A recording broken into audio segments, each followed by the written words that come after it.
I want my wife back.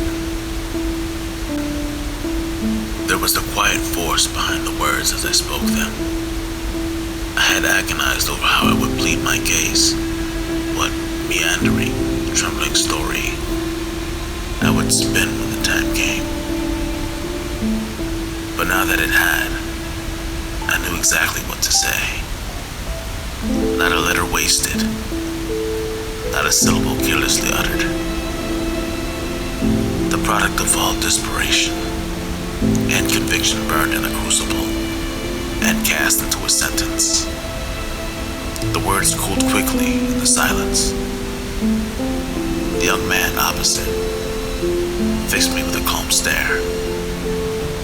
I forced myself to meet his eyes, all too aware of the large metal suitcase, clasped shut on the floor beside him.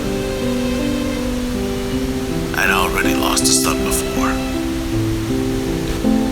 My boy Joshua disappeared whilst on a holiday to Reykjavik. The whole affair was a blur. Missed calls, missed flights, missing person posters.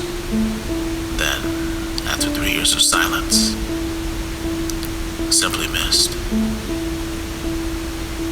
5 years on, I gave up all hope.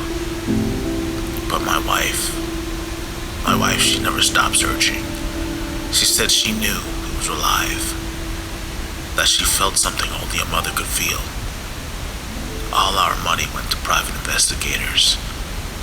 She spent every hour of every day in our study calling up the faintest leads.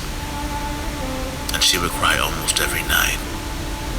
Or worse still, slip into a state of numb quiet, entombed in a place I could never reach.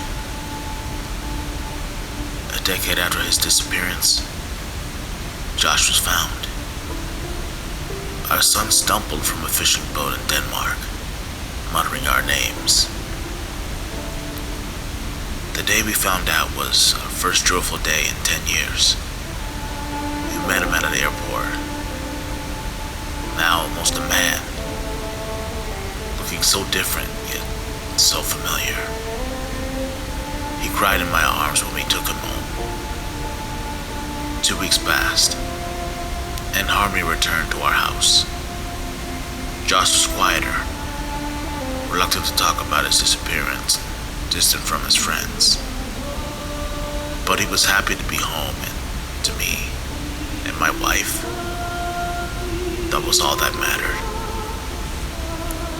Except this young man isn't Josh.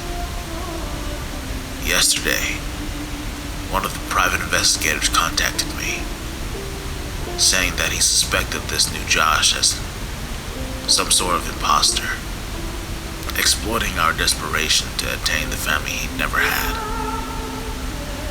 It wasn't an unheard of situation. I sent swabs from his toothbrush to a private firm. The results arrived this morning, but Josh saw me as I picked up the letter. In that panic moment, I knew he wasn't my son, and he knew that I knew. Now he's about to do the unthinkable.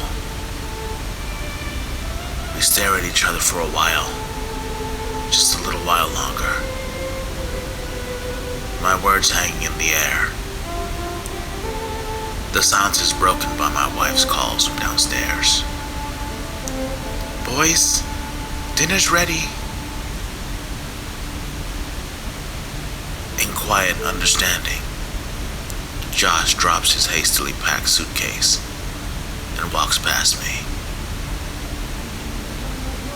I knew that what I've done can't be forgiven, but I've served the preemptive sentence. A decade with a dead son, and a wife lost to despair. God forgive me. I can't return to that silence. I want my wife back.